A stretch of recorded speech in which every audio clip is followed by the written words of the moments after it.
사랑합니다, 행복님. 오늘도 찾아주셔서 감사합니다. 혹시 이런 적 있으신가요? 분명 마음속으로는 아니, 이건 아닌데 싶었는데 결국 상대방 말에 끌려가 버렸던 순간 그 일이 끝난 후 머릿속에서는 그때 이렇게 말했어야 했는데 수십 번 대사를 떠올리며 며칠 밤을 뒤척여 본 적 한 번쯤 있으셨을 겁니다. 근데요, 왜 우리는 그렇게 후회하면서도 매번 똑같은 상황에 또 휘둘릴까요? 반대로 누가 뭐라 해도 흔들리지 않는 사람들은 도대체 무엇이 다를까요? 오늘 그 답을 알려드리겠습니다. 끝까지 보시면 더 이상 소갈이 없이 편안한 하루를 시작하실 겁니다. 지금 바로 시작합니다. 첫 번째, 상대방의 질문에 바로 대답하지 마세요. 살면서 이런 적 있으신가요?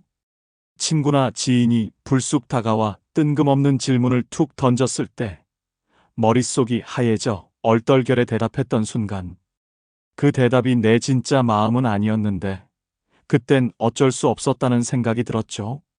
영희 씨가 동네 친구들과 점심을 먹고 있을 때였습니다.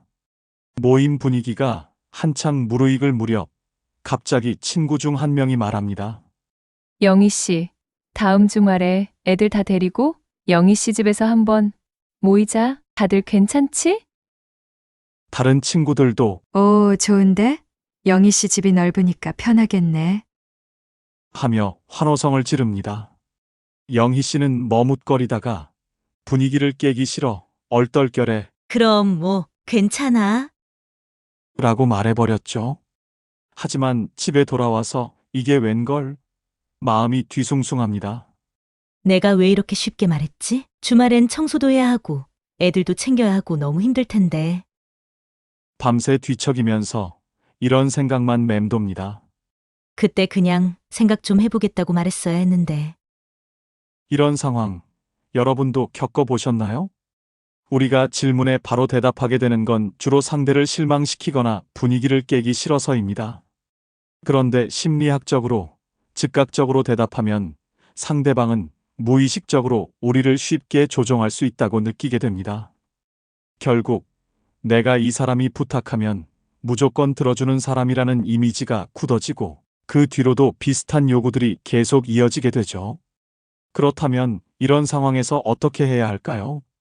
휘둘리지 않는 사람들은 상대방의 질문에 항상 여유를 둡니다. 다음에 이런 질문을 받으면 이렇게 말해보세요. 생각 좀 해봐야겠네요. 오늘 저녁에 연락드릴게요. 이 한마디로 상대는 이 사람은 스스로 판단하는 사람이구나 하고 느끼게 됩니다.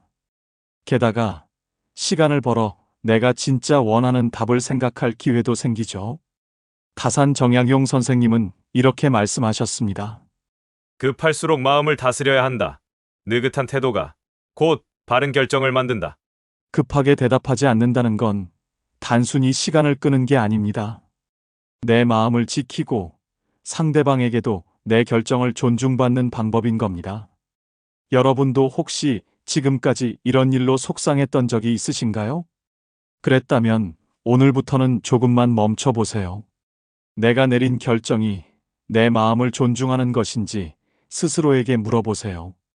여러분은 충분히 천천히 생각할 자격이 있습니다. 그리고 그 자격을 온전히 누리세요. 여러분의 하루가 조금 더 따뜻하고 편안해지길 진심으로 바랍니다. 두 번째, 다른 사람의 평가에 자신의 가치를 맡기지 마세요. 혹시 이런 경험 한 번쯤 있으셨나요? 누군가의 말 한마디에 괜히 마음이 무거워지고 내가 정말 잘못하고 있는 건가? 자책했던 적. 민수 씨는 얼마 전 지인들과 함께 골프 모임을 시작했습니다.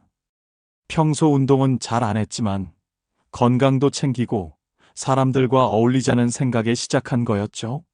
모임이 끝난 뒤 한참 후 한 지인이 농담처럼 던집니다. 민수 씨, 골프 좀 배우셔야겠어요. 스윙 폼이 완전 독특하던데요? 하하하. 가볍게 넘기려고 했지만 그 말이 계속 마음에 남았습니다. 내가 정말 이상하게 보였나? 며칠 뒤 민수 씨는 레슨을 등록하고 연습을 시작합니다. 하지만 이번엔 다른 지인이 이런 말을 건넵니다. 오, 이제 레슨까지 받아요? 골프는 그냥 재미로 치는 건데 너무 진지하신 거 아닌가요? 민수 씨는 집으로 돌아가는 길 혼잣말을 합니다. 뭘 해도 결국 사람들이 뭐라고 하는구나. 그런데 나는 왜 이 말들에 이리 신경을 쓰고 있을까? 우리가 다른 사람의 평가에 지나치게 의존하면 결국 내 마음보다 상대방의 말과 시선이 나를 지배하게 됩니다. 심리학에서는 이를 외적 평가 의존이라 부릅니다. 이 태도는 내면의 불안을 키우고 스스로의 가치를 깎아내립니다. 남의 평가에 내 기준이 흔들릴수록 나는 나만의 중심을 잃고 결국 더 쉽게 휘둘리게 되는 겁니다. 그렇다면 이런 상황에서 어떻게 해야 할까요? 삶의 중심을 잃지 않는 사람들은 스스로의 기준을 분명히 세웁니다. 다음번엔 누군가 여러분에게 비슷한 평가를 던진다면 이렇게 말해보세요. 그런가요? 하지만 저는 이 방식이 저한테 맞더라고요. 내가 나를 존중하는 한마디가 상대방에게도 신뢰를 주고 내 스스로를 더 당당하게 만들어줍니다. 퇴계 이황 선생님은 이렇게 말씀하셨습니다. 군자는 마음의 주인이 되고 소인은 마음의 손님이 된다. 다른 사람의 평가가 나를 끌고 가는 손님이 아니라 내 마음의 주인이 되는 길을 선택해 보세요. 여러분도 혹시 남의 평가에 마음이 흔들려 자신을 탓했던 적이 있으신가요? 그렇다면 오늘부터 이렇게 다짐해 보세요. 내 기준이 나를 만든다. 다른 사람의 말에 휘둘리지 않고 내가 내 마음의 주인이 되는 하루를 시작해 보세요. 그리고 그 길 위에서 진짜 나를 만나는 따뜻한 시간을 가져보시길 바랍니다. 세 번째, 그래, 내가 잘못했어. 억지로 사과하지 마세요. 혹시 이런 순간 경험해 보신 적이 있으신가요? 분명 내가 잘못한 일이 아닌데도 상황을 빨리 끝내고 싶어서 억지로 사과했던 순간. 그때의 씁쓸함과 답답함이 마음에 오래 남았던 기억 말이에요. 수진 씨는 요즘 친구들과 함께 자주 카페에서 모임을 가집니다. 그날도 평소처럼 친구들과 즐겁게 이야기를 나누고 있었는데 대화 도중 수진 씨가 취미로 만든 수공예 작품 사진을 보여줬습니다. 친구 중 한 명이 사진을 보더니 뜬금없이 말합니다. 근데 이건 조금 투박한 것 같지 않아? 나 같으면 이런 색깔 안 썼을 텐데. 분위기가 순간 싸해지자 수진 씨는 민망함을 느껴 얼른 웃으며 말합니다. 아, 그러네? 내가 잘못 골랐나 보다. 다음엔 더 신경 써볼게. 그 순간은 넘어갔지만 집에 돌아오는 길 내내 그 말이 떠나질 않았습니다. 왜 내가 잘못했다고 말했지? 내 작품이 나쁘다고 생각하지 않았는데. 그냥 내 취향일 뿐인데 왜 내가 친구 눈치를 봤을까? 억지로 사과하고 나면 상황은 금방 정리되는 것처럼 보이지만 사실은 내 마음 깊은 곳에서 스트레스가 쌓이기 시작합니다.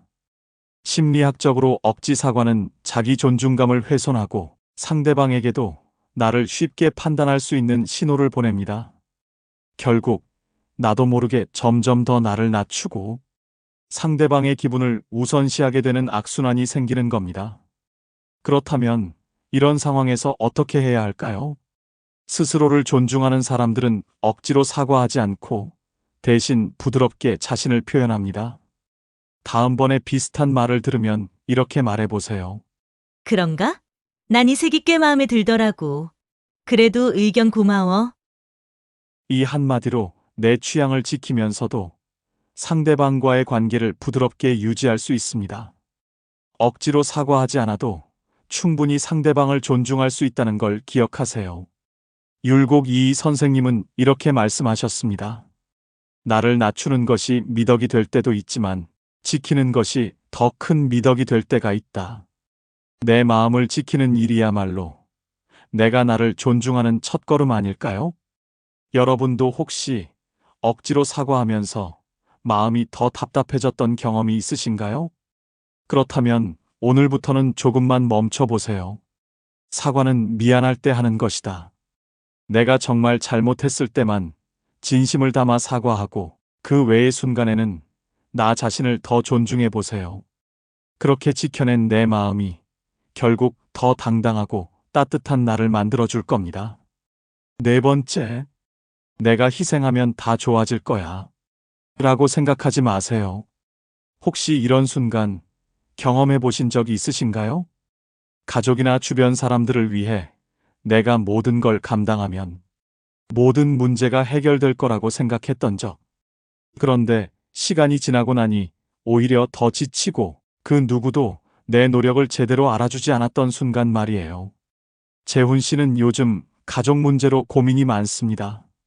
장남으로서 부모님을 모시고 동생의 생활비까지 도와주다 보니 매달 월급이 빠듯해졌습니다. 며칠 전 동생이 또 연락을 해왔습니다. 형, 이번 달도 좀 도와줘. 다음 달엔 꼭 갚을게. 재훈 씨는 속으로 이번엔 좀 힘든데. 싶었지만 결국 동생을 걱정하는 마음에 알았어. 라고 대답했습니다. 하지만 며칠 후 부모님께서 갑자기 말씀하십니다. 재훈아, 네 동생 힘들다는데 좀 더 챙겨줘라. 네가 잘 버티니까 가족이 이렇게 유지되지 않니? 그 말을 듣는 순간 재훈 씨는 아무 말도 할 수 없었습니다. 내가 이렇게 노력하는데 왜 더 많은 걸 요구하지? 왜 아무도 내 고생은 당연하게 여기지 않고 알아주지 않는 걸까? 그날 밤 재훈 씨는 오랫동안 뒤척이며 생각했습니다. 내가 다 감당한다고 해서 정말 가족이 행복해지는 걸까? 심리학적으로 지나친 희생은 자존감을 갉아먹고 결국 자신을 가치 없는 존재로 느끼게 만듭니다. 다른 사람들을 위해 계속 희생하다 보면 정작 내 자신을 돌보지 못하고 관계에서도 불균형이 생기게 되는 겁니다. 나의 희생이 당연해지는 순간 상대방은 더 큰 요구를 하게 되고요. 그렇다면 이런 상황에서 어떻게 해야 할까요? 내면이 단단한 사람들은 자신의 한계를 분명히 합니다. 다음번에 누군가가 지나친 희생을 요구한다면 이렇게 말해보세요. 내가 도와줄 수 있는 건 여기까지야. 네가 나머지를 해내야 해. 상대방의 요구를 거절하는 건 이기적인 게 아닙니다. 오히려 내 자신을 지키면서 관계의 균형을 맞추는 첫걸음입니다. 율곡 이이 선생님은 이렇게 말씀하셨습니다. 스스로를 돌보지 않는 사람은 다른 누구도 제대로 돌볼 수 없다. 나를 돌보지 않는 희생은 진정한 사랑이 아니며 결국 내 마음을 상하게 할 뿐입니다. 여러분도 혹시 지금까지 누군가를 위해 희생하며 스스로를 외면했던 적이 있으신가요? 그렇다면 오늘부터 이렇게 다짐해 보세요. 내가 행복해야 다른 사람도 행복할 수 있다. 나를 존중하고 내 삶의 균형을 되찾는 것이야말로 진짜 사랑의 시작입니다. 그리고 그 시작은 바로 여러분 자신을 소중히 여기는 데서 시작됩니다. 다섯 번째, 되도록 감정적으로 반응하지 마세요. 혹시 이런 경험 있으셨나요? 누군가의 말에 화가 나서 순간적으로 감정적으로 반응했지만 시간이 지나고 나서야 내가 왜 그랬을까 하고 후회했던 순간 감정은 풀리지 않고 오히려 상황이 더 복잡해졌던 기억. 영희 씨는 요즘 아이 학부모 모임에 자주 나가고 있습니다. 얼마 전 모임에서 학급 대표를 뽑는 이야기가 나왔는데 다른 학부모가 영희 씨를 보며 농담처럼 말했습니다. 영희 씨, 평소에 꼼꼼하시니까 학급 대표 한번 해보세요. 사실 이런 건 책임감 있는 분이 해야죠. 영희 씨는 그 말을 듣는 순간 속이 상했습니다. 이건 사실상 나보고 떠맡으라는 거잖아. 왜 다들 이런 일을 나한테만 떠미는 거야? 순간적으로 기분이 나빠진 영희 씨는 참지 못하고 단호하게 말했습니다. 꼼꼼하다고 해서 제가 이런 걸 다 맡아야 하는 건 아니잖아요? 저도 바쁜데 왜 저한테만 그러세요? 모임 분위기는 갑자기 어색해졌고 다른 학부모들이 서로 눈치를 보기 시작했습니다. 영희 씨는 그날 밤 집에 돌아와 생각했습니다. 내가 너무 예민하게 반응했나? 그냥 웃으며 넘길 수도 있었는데 오히려 불편한 분위기를 만든 것 같아. 그날의 기억이 자꾸 떠올랐고 감정적으로 대응하면서도 속이 시원하지 않았던 자신이 더 답답했습니다. 심리학적으로 감정적 반응은 우리 뇌가 위협을 빠르게 감지하고 곧바로 반응하도록 설계된 본능적인 행동입니다. 하지만 이 반응이 항상 유익하지는 않습니다. 특히 상대방이 이를 이용해 감정적 유도를 시도한다면 우리는 더 쉽게 흔들리게 됩니다. 재미있게 말하자면 감정적으로 반응하는 사람은 무방비 상태의 성 같아서 상대방이 들어와 흔들기 쉽다는 겁니다. 반면 차분하게 대처하는 사람은 철저한 방어를 갖춘 성 같아서 상대도 함부로 접근할 수 없습니다. 결국 감정을 컨트롤하는 사람은 신뢰를 얻고 상황을 자기 편으로 끌어가는 힘을 가지게 됩니다. 그렇다면 이런 상황에서 어떻게 해야 할까요? 다음번에 비슷한 말을 들으면 감정을 한 박자 멈추고 이렇게 말해보세요. 아, 그런가요? 하지만 저는 지금 조금 여유가 없네요. 이렇게 여유를 가지는 태도는 상대방에게 나는 쉽게 흔들리지 않는다는 메시지를 전달합니다. 퇴계 이황 선생님은 이렇게 말씀하셨습니다. 감정은 날카로운 칼과 같다. 잘 다스리지 못하면 나 자신을 다치게 한다. 감정을 내 편으로 만드는 일은 삶의 주인이 되는 중요한 첫걸음입니다. 여러분도 혹시 감정적으로 반응했다가 스스로 더 마음이 무거워진 적이 있으신가요? 그렇다면 오늘부터 이렇게 다짐해 보세요. 내 감정은 내가 다룬다. 차분한 태도가 여러분의 하루를 더 단단하게 그리고 관계를 더 따뜻하게 만들어줄 겁니다. 6번째, 모든 사람에게 잘 보이려고 하지 마세요. 혹시 이런 적 있으신가요? 누군가의 기대에 맞추려고 애썼지만 정작 마음은 더 지치고 공허했던 경험. 성훈 씨는 회사에서 누구에게나 친절한 사람으로 통합니다. 업무 요청을 받으면 항상 제가 해보겠습니다라고 말하고 누구보다 먼저 나서서 도와주는 사람이었죠. 얼마 전 성훈 씨는 동료 A가 갑자기 찾아와 이렇게 말했습니다. 성훈 씨, 이번 자료 준비 좀 대신 해줄 수 있을까요? 제가 시간이 부족해서 그런데 성훈 씨가 더 꼼꼼하니까 부탁해요. 성훈 씨는 속으로 이건 내가 맡은 업무도 아닌데.